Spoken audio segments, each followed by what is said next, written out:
सुप्रभात सभी छात्र छात्राओं और सभी प्रबुद्ध बुद्धिजीवी प्रतियोगी परीक्षा की तैयारी करने वाले अजीज मित्रों, मैं आपका मेरे कोचिंग संस्थान की ओर से और स्वयं अनिल कुमार स्टडी पॉइंट की ओर से आपका हार्दिक अभिनंदन करता हूं, आपका स्वागत करता हूं और आपके परिवार और आपकी सकुशलता की परमपिता परमेश्वर से ढेर सारी प्रार्थना करता हूं कि आपका परिवार सुरक्षित रहे और श्रेष्ठ रहे।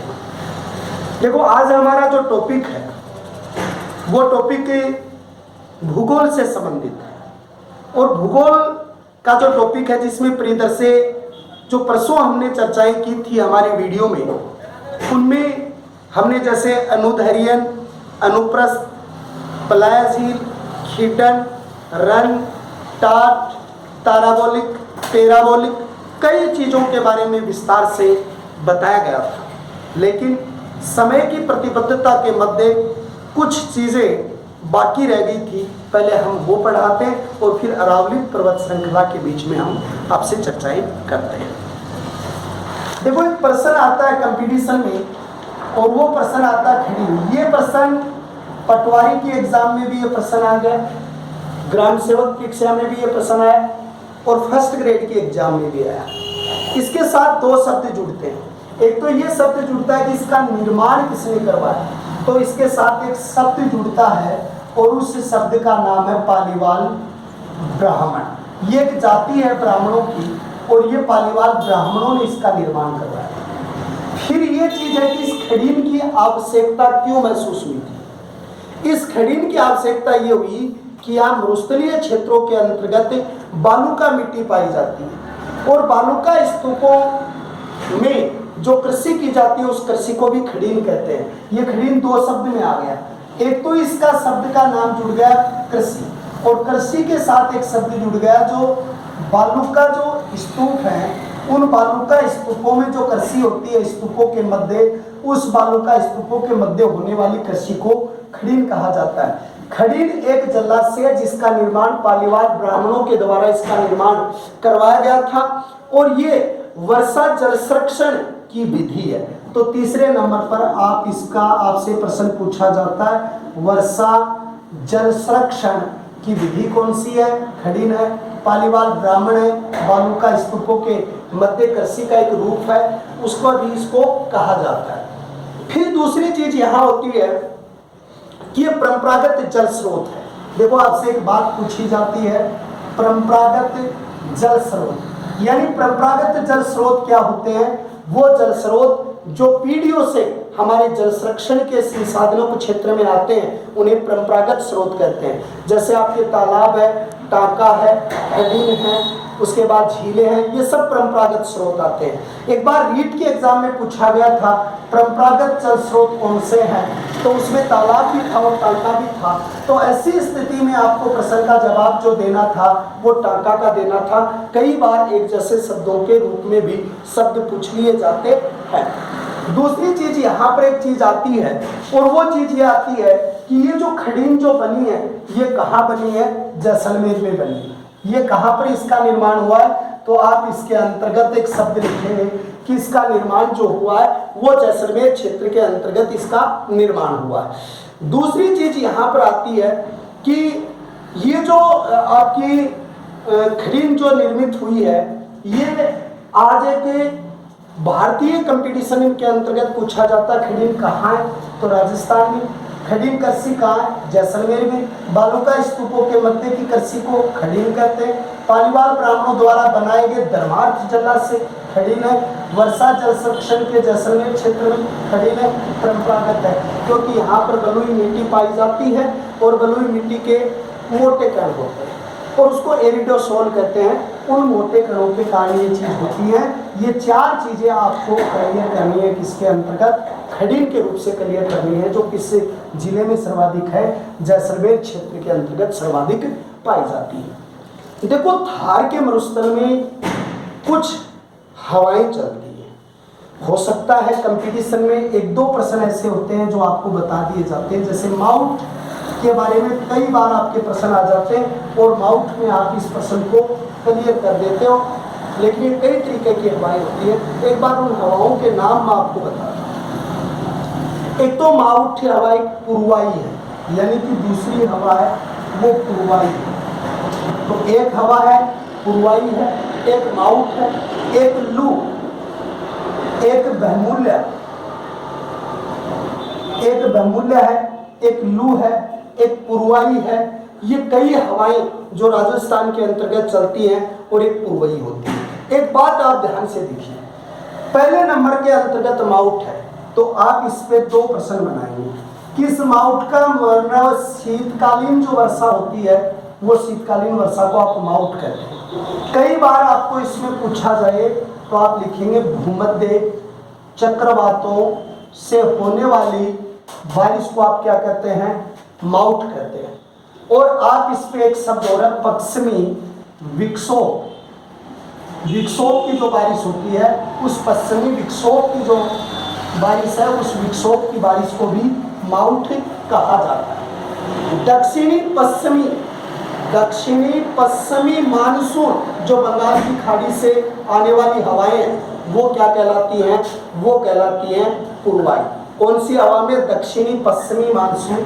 तो पूर्वाई में आप लिखेंगे दक्षिण पश्चिम मानसून से आने वाली हवाएं क्या कहलाती हैं, पूर्वाई कहलाती है। पूर्वाई कैसे कहलाती हैं, जैसे भारत का ये आपका जो मानचित्र है और इसमें ये दिशा पश्चिम है, यहाँ पर तो पाया जाता है अरब सागर और यहाँ पर पाई जाती है ये दिशा आपकी पूर्व है और ये आपकी कौन सी है, दक्षिण है। और यहाँ पर बंगाल की खाड़ी जो क्षेत्र है, तो दक्षिणी और पश्चिमी क्षेत्र से आने वाली जो हवाएं हैं उस दक्षिणी और पश्चिमी मानसूनी हवाएं जो आपकी आएंगी उस हवाओं को क्या कहा जाता है, पूर्वाई के नाम से इतिहास में जानते हैं। लू थार के मरुस्थल की स्थानीय हवाएं किसकी है, थार के मरुस्थल की हवाएं हैं, उस थार के मरुस्थल की हवाएं हैं उसको क्या कहते हैं, यानी कि लू कहा जाता है। फिर बहमूल्य किसे कहते हैं, ये स्थानीय चक्रवात, ये क्या है भाई, स्थानीय चक्रवात है। और स्थानीय जो चक्रवात है उस स्थानीय चक्रवात को क्या कहा जाता है, बहमूल्य कहा जाता है। तो पहले नंबर पर माउठ शीतकालीन वर्षा, भूमध्य चक्रवात, पश्चिमी विक्षोभ।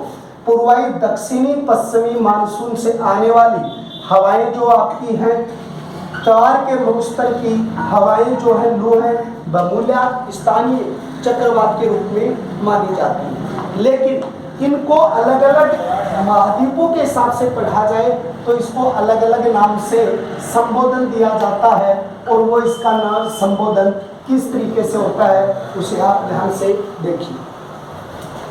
पहले नंबर पर यहाँ पर क्या होता है कि अलग अलग मरुस्थल की बात होती है।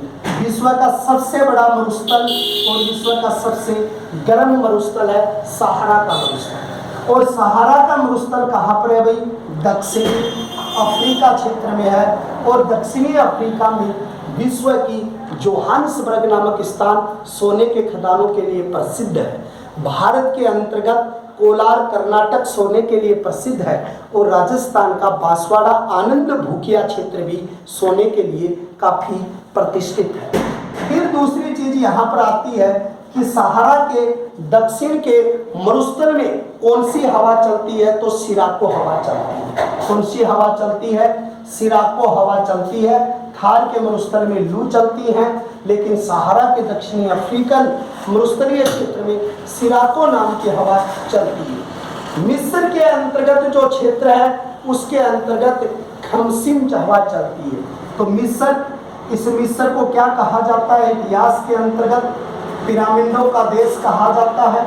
इस मिस्र पिरामिडों का देश, मिस्र के अंतर्गत इसको क्या कहा जाता है, खमसिन कहा जाता है। तो यहाँ से आप एक शब्द लिखेंगे, खमसिन शब्द किसे कहा जाता है, मिस्र के अंतर्गत जो हवा चलती है उस मिस्र की हवाओं को खमसिन कहा जाता है। नाइजीरिया क्षेत्र में इसे हमरटन कहा जाता है। तो आप लिखेंगे नाइजीरिया क्षेत्र है, उस नाइजीरिया क्षेत्र में हमरटन कहा जाता है।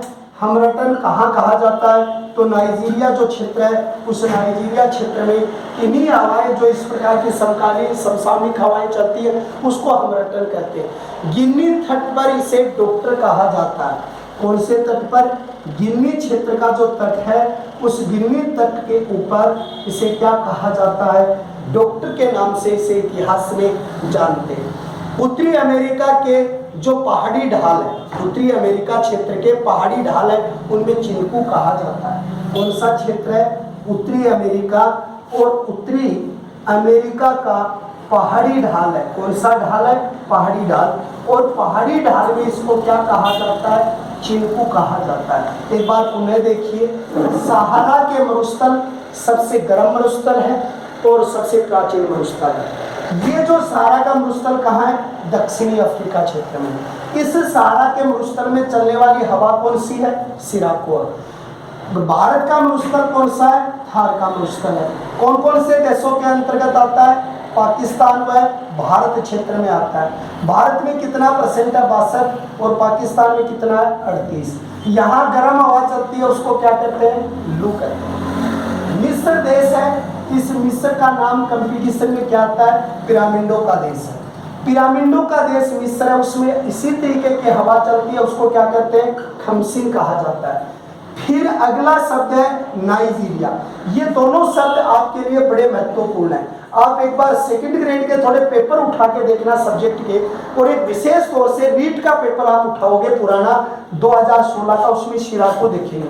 और अगर रीट सेकंड ग्रेड के पेपर उठाओगे तो आपको दोनों मिलेंगे। हमरटन किस कहाँ कहा जाता है? इसको नाइजीरिया में। और गिन्नी तट क्षेत्र में जो इस तरीके की हवाएं चलती हैं उसको डॉक्टर कहा जाता है। लेकिन उत्तरी अमेरिका का जो पहाड़ी ढाल है, देखो एक चीज मैं आपसे बताऊं, यहाँ पर मोस्टली देखिए, दुनिया का सबसे तीव्र ढाल वाला पर्वत कौन सा है?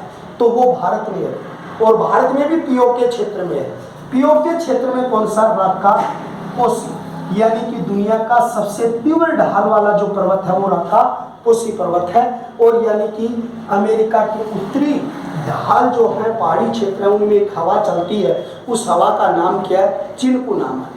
फिर यूरोप में इसको फोन कहा जाता है, और इसको यानी सूडान में हबूब कहा जाता है। तो आप अगले रूप में आप यहाँ देखिए, तो इसमें और हवा कौन सी चलती है? यूरोप। और यूरोप में इसको क्या कहा जाता है?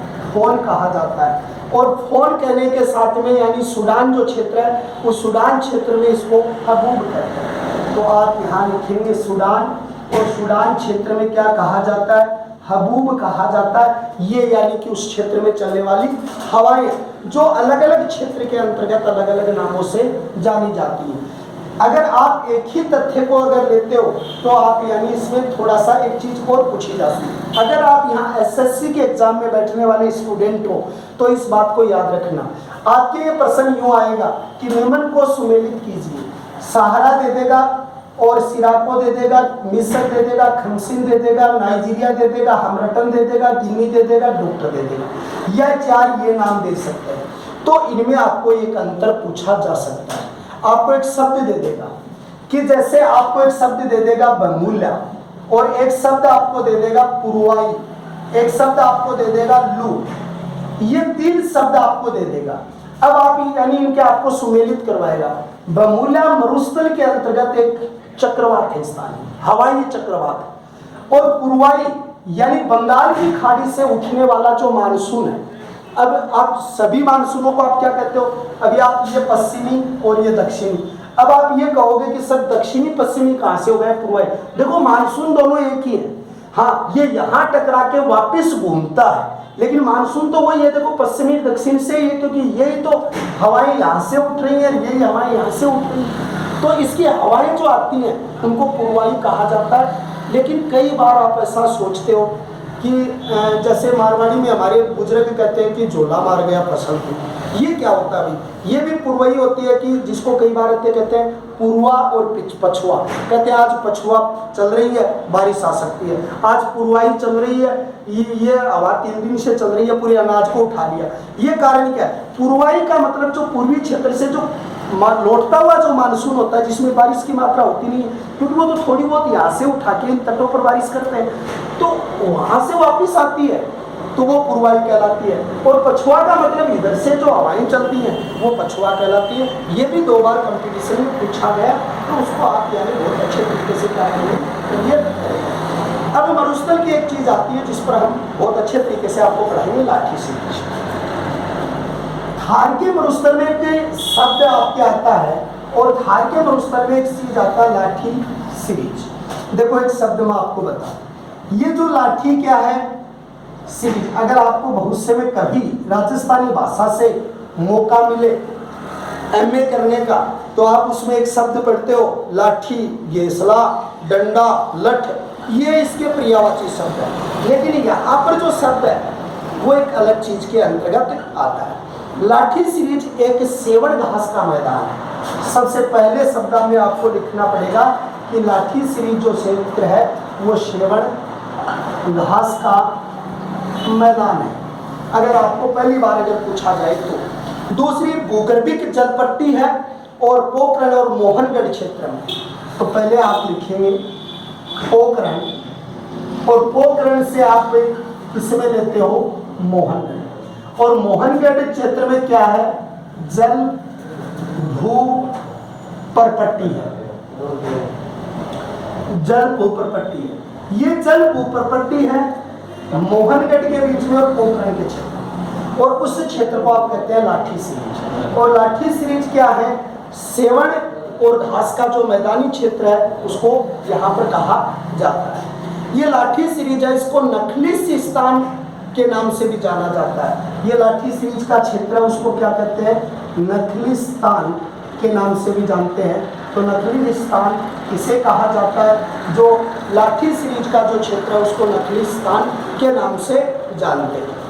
यानी थार के मरुस्थल की पारिस्थितिकी तंत्र का सर्वश्रेष्ठ उदाहरण है। अगर आपको उदाहरण दे दे, थार के मरुस्थल, किसका भाई, थार के मरुस्थल के पारिस्थितिकी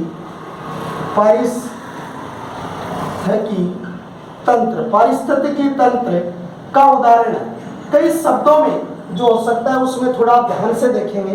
पारिस्थिति या पारिस्थितिकी तंत्र जो है उसका सर्वश्रेष्ठ उदाहरण कौन सा है, वो लाठी सीरीज है, क्योंकि इस क्षेत्र में पानी की कमी है, बलुई मिट्टी है, और ये यहाँ पर मिला तो पारिस्थितिकी तंत्र का एक उन्नत उदाहरण आपको देखने को यहाँ पर मिलता है, या उसके श्रेष्ठ उदाहरणों में ये चीज लागू होती है। ये लाठी सीरीज जो क्षेत्र है यहाँ पर एक थार का घड़ा कहा जाता है, और थार का जो घड़ा है वो थार का घड़ा कहते हैं चंदन नलकूप को कहते हैं। किसको कहते हैं, चंदन नलकूप को कहते हैं।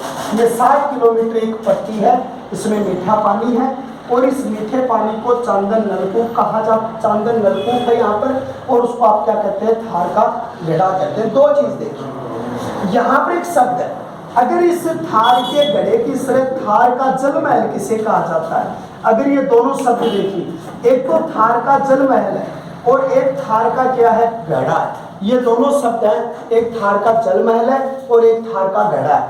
अगर आप दोनों शब्दों को एक साथ लेके चलते हो तो इसके उदाहरण आप ऐसे दोगे, बाड़मेर क्षेत्र में बटाडू का कुआं है, और वो बटाडू का कुआं उसको तो थार का जल महल कहते हैं, जो कहाँ स्थित है, बाड़मेर क्षेत्र में स्थित है। दूसरी बात, थार का घड़ा चांदन नलकूप 60 किलोमीटर पट्टी है, यहाँ पर कुछ घासें पाई जाती हैं। उन घासों के नाम क्या है, जैसे सेवण एक घास है, धामण एक घास है, करड़ एक घास है, अंजन एक घास है, मारुत एक घास है, लिलोणो एक घास है। ये कई घासें जो हैं वो घासें यहाँ पर पाई जाती हैं। मैं एक एक शब्द की डिटेल बताऊँ। सेवण घास होती है, वो दुग्ध उत्पादन के लिए महत्वपूर्ण है। किसके लिए, दुग्ध उत्पादन के लिए महत्वपूर्ण है। ये सेवण घास जो गाय खाती है वो कौन सी है, साहिवाल नस्ल की गाय है, वो सर्वाधिक खाती है। ये साहिवाल नस्ल की गाय सर्वाधिक कहाँ है भाई, तो आप इसको लिखेंगे, ये कहाँ पाई जाती है, पाकिस्तान में पाई जाती है। दूसरी बात, दामन एक घास भी है, लेकिन सरफरोशी की तमन्ना अब हमारे दिल में है। ये एक फिल्म आई थी सरफरोश, जिसमें आमिर खान जी ने जिस घास को देखकर ऊँट खा रहे थे उससे पाकिस्तान का अंदाजा लगाया था, वो यही घास था। वो जो ये घास क्या होती है, लंबी होती है। फिर दामन, देखो दामन एक सरप की प्रजाति भी है, और थार के मरुस्थल में एक सरप पाया जाता है, उसका नाम क्या, पीवना। और ये वो सरप है जो सांस के माध्यम से जहर छोड़ता है। अभी आपको जो हरिराम जी श्वसन क्रिया के बारे में जो पढ़ा रहे थे, उस श्वसन क्रिया की जो प्रक्रिया थी, उस श्वसन क्रिया के माध्यम से जो सांस है, उस सांस के माध्यम से ये क्या थे, जहर छोड़ देता है, उसके हवा के साथ वो जहर को आकर्षित कर लेता है। ये पीवना एक सरप है, दामन भी एक क्या है, सरप। करट, अंजन, मारुत और लिलोनो ये घास है। लेकिन ये जो लिलोनो घास है ये लंबी होती है, 2.5 सेमी तक लंबी होती है। और उसमें राजस्थान का एक पक्षी है जो राज्य पक्षी है, उसका नाम क्या है, गोडावन। और गोडावन जो पक्षी है वो पक्षी इसमें क्या देता है, अंडे देता है। और गोडावन पक्षी को राज्य पक्षी का दर्जा जो दिया गया था वो सन 1981 ईस्वी के अंतर्गत दिया गया था गोडावन पक्षी को। और ये गोडावन पक्षी है वो लिलोनो घास जो होती है, थार के मरुस्थल की महत्वपूर्ण घास है, उसके अंतर्गत इसके उदाहरण दिए जाते हैं। फिर एक चीज यहाँ पर और देखिए, अगर आपने एक बात ये पढ़ ली है कि सर यहाँ साहिवाल नस्ल की गाय है, तो आप एक उदाहरण के याद रखना, आप यूं तीर का निशान लगा देना, आपकी सारी गायें क्लियर हो जाएंगे, यूं लगा देना, ये बस ये आकृति बना देना। क्यों? क्योंकि यहाँ पंजाब क्षेत्र आएगा, आप यहाँ राठी गाय उतार देना। यहाँ जैसलमेर में थार का मरुस्थल है, इसलिए थार पार कर गाय यहाँ कर देना। यहाँ जैसलमेर है, सयादा है, इधर पाकिस्तान की ओर करते हुए साहिवाल नस्ल लिख देना। फिर आप इधर बाड़मेर आते हो, आप यहाँ पर गिर नस्ल लिख देना। अगर आप दक्षिणी तरफ आते हो, काकरेज शब्द आप यहाँ लिख सकते हो। और नागौर का यहाँ क्षेत्र है, सुहालक प्रदेश, दो बैलों के लिए बहुत प्रसिद्ध है। हरियाणा जोटों के लिए प्रसिद्ध है, और ये बैलों के लिए प्रसिद्ध है, सुंदर जो बैल है उनके लिए प्रसिद्ध है। अगर आप वहाँ से यूँ जाते हो तो भी करते हो। जैसे इस पर 2-3 क्वेश्चन और भी कर सकते हो कि राजस्थान की सबसे बड़ी जो गौशाला है, जो पंथमेड़ा क्षेत्र आपका जालोर है, और राजस्थान में गौमूत्र से बनने वाला जो अर्घ है, जो कैंसर के लिए उपयोगी माना जाता है, वो हिगोनिया जयपुर का प्रसिद्ध है। और राजस्थान में गाय प्रजनन केंद्र जो है वो बस्सी चित्तौड़गढ़ बस्सी जो जयपुर क्षेत्र का है, जो राजस्थान का पहला ग्राम न्यायालय भी है 2009 में, तो वो भी आप उसके अंतर्गत कर सकते हो।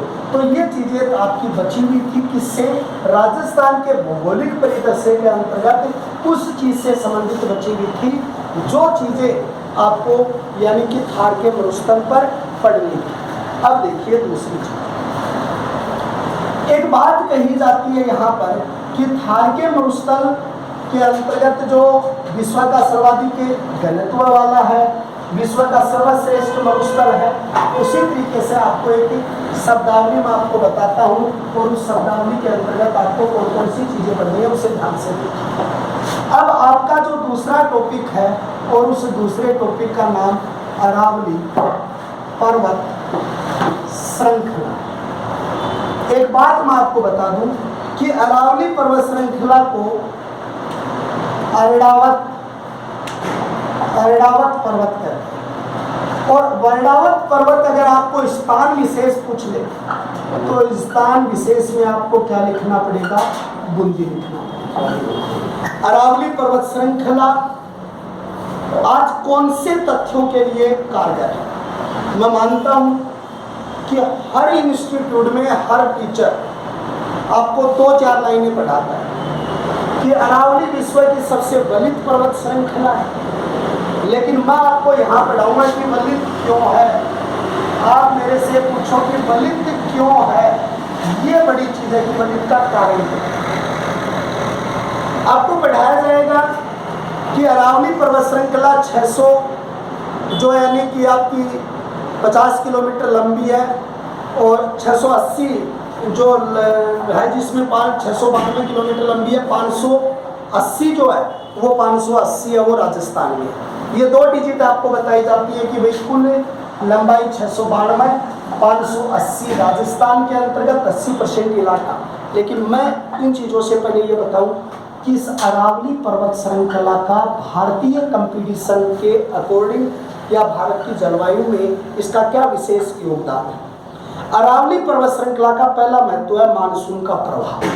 तो पहले नंबर पे आप ये पढ़िए कि इसका महत्व क्या है। तो सबसे पहले आपको महत्व पढ़ना है। महत्व में आप पढ़ेंगे मानसून का प्रभाव। अब आप इसकी डिटेल देखिए। देखो, अरब सागर से उठने वाली मानसून हवाएं हैं, उनमें अरावली पर्वत श्रृंखला के समानांतर क्या हो जाती है, हवाएं निकल जाती है, और जिसके कारण राजस्थान की जलवायु के 2 भाग बन जाते हैं। अरावली का जो ऊपर का हिस्सा है, जो उत्तरी पश्चिमी क्षेत्र है, वो शुष्क है, और जो इसका नीचे का हिस्सा है वो आर्द्र है।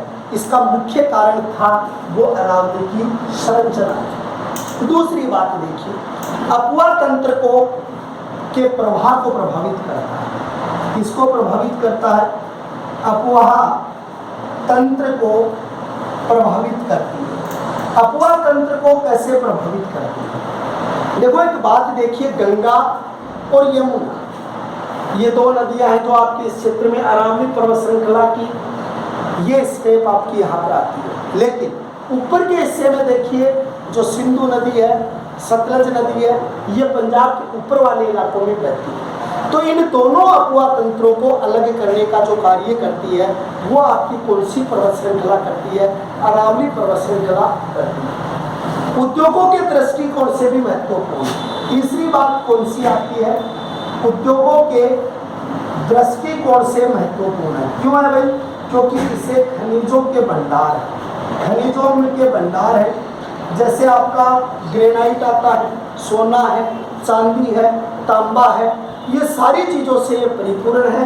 तो ये तीसरे नंबर पर जो प्रभावित करती है वो उद्योगों को भी क्या करती है? प्रभावित करती है, या उनके भी रखा जाता है। ये सामाजिक तंत्र को भी क्या करती है? प्रभावित करती है। तो चौथा जो क्षेत्र है अरावली पर्वत श्रृंखला किसको प्रभावित करती है? सामाजिक तंत्र को प्रभावित करती है। देखो कैसे करती है। मानसून इसके समानांतर गुजरता है, 2 भागों में बट जाता है। अपुआ तंत्र को 2 भागों में सिंधु और गंगा दोनों अपुआ तंत्र को बांटती है कौन? अरावली पर्वत श्रृंखला। उद्योगों के दृष्टिकोण से खनिज यहाँ पर बहुत ज्यादा है, तो खनिजों के दृष्टिकोण से महत्वपूर्ण है। और सामाजिक तंत्र का मतलब है अरावली पर्वत श्रृंखला का जो शुरुआती हिस्सा है, सिरोही है, सिरोही क्षेत्र के बाद में जैसे जालौर का कुछ हिस्सा है, उसके बाद में उदयपुर है, डूंगरपुर है, डूंगरपुर के बाद प्रतापगढ़ क्षेत्र है, उसके बाद यानी ये सारे इलाके हैं। उसमें कौन सी जातियाँ रहती हैं? आदिवासी। और आदिवासी जो जातियाँ हैं, उन आदिवासी जातियों में भी सबसे ज़्यादा कौन है? भील है, डामोर है, उसके अलावा ग्रासिया हैं, सहरिया हैं। ये सारी जातियाँ इसके अंतर्गत रहती है, उनको प्रभावित करती है। लेकिन एक बात मैं आपको बता दूं, ये चीज़ें 692 और 580 ये जो राजस्थान का प्रभाव जो है और ये बाकी, ये तो सभी टीचर आपको बताएंगे। लेकिन हम जो इस चीज़ के बारे में करेंगे कि कैसे विस्तार हो, हम इसका एक चित्र बनाएंगे। यहाँ पालनपुर ब्रह्मखेड़ा लिखेंगे, खेतड़ी के पास 2 डिवीजन बनाएंगे, दोनों अलग करेंगे। रायसीन की पहाड़ियों तक 692 लिखेंगे, 580 इसका राजस्थानी विस्तार लिखेंगे, और फिर इसकी सभी चोटियाँ, पहाड़ियाँ और पठार, इसके 3 हिस्से बनाएंगे। एक हिस्सा बनाएंगे चोटियों का, एक हिस्सा हम बनाएंगे दर्रों का, एक हिस्सा हम बनाएंगे पहाड़ियों का, और एक हिस्सा हम बनाएंगे पठारों का। ये 4 हिस्से में आपको अलग अलग रूप से आपको समझाऊंगा अगली क्लास में, चोटियों का, दर्रों का, पहाड़ियों का और पठारों का। जैसे आज मैंने बताया उसी तरीके से आपको उसकी डिटेल बताई जाएगी। तो मैं जहाँ तक सोचता हूँ कि अरावली का ये 4 प्रभावित क्षेत्र ये आपके बहुत बढ़िया क्लियर हुए। और आप बहुत बेहतर इसको समझ पा रहे हैं। मैं आपको एक बात का वादा करता हूँ कि धीरे धीरे इसी तरीके से मैं आपको आगे स्टेप बढ़ाऊँ। कल कुछ फ़ोन आए कि सर आपकी स्पीड ज़्यादा है, तो मैंने आज कुछ कम करने का प्रयास किया, वो भी कम करने का प्रयास करूँगा। और मैं अगले वीडियो तक आपसे विदा चाहता हूँ, और कल हम एक नए वीडियो के साथ आपके सामने उपस्थित होंगे। एक फ़ोन और आए थे कुछ पॉलिटिकल के बारे में, वो भी हम वीडियो जल्दी ही डालने आपके शुरू कर देंगे। तब तक के लिए हम आपसे विदा चाहते हैं और आपको सादर प्रणाम करते हैं, नमस्कार करते हैं और जय हिंद जय भारत। उसके साथ ही आपकी कंपटीशन की अच्छी तैयारी होती रहे, इसके लिए जो कोचिंग इंस्टीट्यूट नरेंद्रा का जो टेलीकॉम जो चैनल है, उसमें आपकी ऑनलाइन परीक्षाएँ जो एग्ज़ाम के जो प्रश्न हैं वो आपको भेजे जा रहे हैं, तो आप उसे देखेंगे और उनका सही तरीके से आप क्या देंगे, जवाब देंगे, और बार बार आपको सूचनाएं इनकी पहुंचाई दी जाएंगी। तो आप उस चैनल को ये विशेष रूप से आप देखें और इसको पढ़ें।